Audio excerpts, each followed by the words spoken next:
ভাই এটা তো মানুষকে মারি ফেলতেছে। আরে আপনি আমার কথা শুনেন, জুয়ার ভাই। হ্যাঁ, আপনার মালিকের ফোন দিয়ে দেন। চট্টগ্রামে কাঠের গুঁড়া, রং, কয়লা ও ভুসি দিয়ে তৈরি হচ্ছে ভেজাল গুঁড়া মশলা। সচেতন মানুষ আমার এই ভিডিওটা দেখার পরে আপনারা অবশ্যই বাজার থেকে মরিচ হলুদ কিনতে গেলে চাষা বাছা করে কিনবেন। চট্টগ্রাম থেকে শাহরিয়ার সুমনের পাঠানো তথ্যচিত্রে বিস্তারিত জানাচ্ছি মাসুম বিল্লাহ।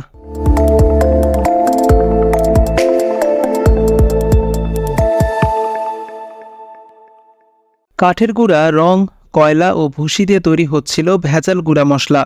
ব্যবসা বাণিজ্যের প্রাণকেন্দ্র হিসেবে পরিচিত চট্টগ্রামের খাতুনগঞ্জে কিছু অসাধু মরিচ মিল মালিকেরা ভেজাল হলুদ মরিচ, ধনিয়া গুঁড়া থেকে শুরু করে বিভিন্ন ধরনের মশলা জাতীয় গুঁড়া তৈরি করছেন, যা রান্নার সাথে খাওয়ার ফলে মানুষের বড় ধরনের স্বাস্থ্য ঝুঁকি তৈরি হচ্ছে।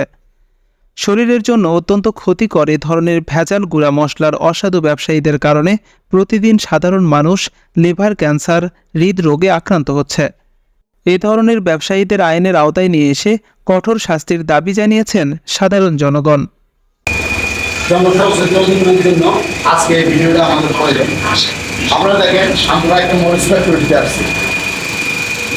আমরা দীর্ঘদিন ধরে তাদের পিছিয়ে লাগছি। তারা যে দেখেন ধানের গুঁড়া, এই ধানের গুঁড়াটাকে তারা কী করে গুঁড়ি করে, ধানের গুঁড়াটাকে গুঁড়ি করে তারা মরিচের সাথে মিশ্রণ করে, এবং কি এইটার সাথে কত ধরনের কাঁচা, যদি আমি দেখাই দেখেন এটার সাথে কত ধরনের কাঁচা, পোকা মাকড় এগুলো সব একসাথে এরা মেশিনে দিয়ে ফিনিশিং করে মরিচের গুঁড়ো তৈরি করে। মরিচের গুঁড়ো তৈরি করে পাশাপাশি সেটা তার কাজ শেষ হয় না।